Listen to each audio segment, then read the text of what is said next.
Ngayong araw guys, samahan nyo ako sa mission ko papuntang Bocaue, Bulacan. Alas 4 pa lang to ng umaga guys, kaya medyo madilim pa.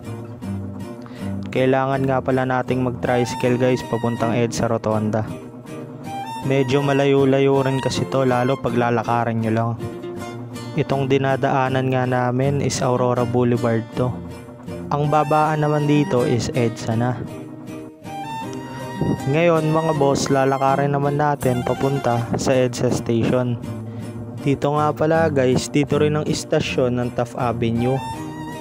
At dito naman sa kabila ang EDSA Station ng LRT. At dahil Doroteo Jose nga tayo, mag-LRT tayo papunta ron.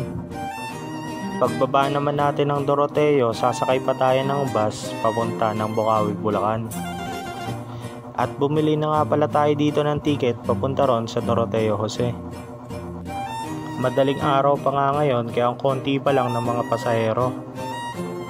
Lalong konti dahil araw ngayon ng linggo. Maganda nga ngayon bumiyahe dahil konti ng tao at malamig yung panahon. At ngayon nga nandito na ako sa Doroteo Jose Station. Dito naman maraming mga bus papuntang mga Bulacan. Dito rin nga ang sakayan ng Metrolink, Philippine Rabbit at Suntrans. Medyo umaga na guys, pero wala pa rin yung sasakyan nating bus. Kaya naman uupo muna ako dito sa gilid at tamang pang yeah. Medyo umaga na nga at ngayon wala pa rin yung bus na sasakyan natin. At napakarami pa nakapila dito. Kaya naman pumunta na kami ng Divisoria. May sakayan din nga pala dito pupuntang Bulacan. At dito nakasakay kami agad-agad. Ilang minuto nga lang ay pupunta na kami agad doon sa aming lugar. Bibisitahin nga namin yung lolo ko ron. Dahil matagal na rin kaming hindi nagkikita. Pag akyat ko nga dito, meron pala ditong mga isda. Ang dami pala ditong mga napabayaan ng mga tanks. Meron nga din dito ang mga tiger barb. Nabilib nga ako dito dahil nabubuhay sila kahit walang oxygen. Dahil may lumot nga yung mga tanks, malamang sa malamang ay naaarawan to. Meron nga pala dito ang isang pares ng beta. At napakaganda ng male.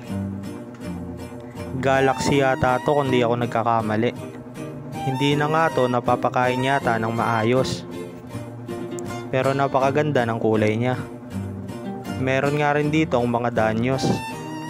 At ang sabi, ito ay naparami na nila. Napansin ko nga rito, napabayaan na yung mga lagayan nila pero ang lulusog nila. Siguro yun talaga ang dulot ng mga lumot sa mga ornamental fish. Ang sisigla nila kung titignan nyo talaga ng malapitan. At napakaganda ng mga kulay nila. So hanggang dito na lang ulit mga boss, maraming salamat sa inyo. Yeah.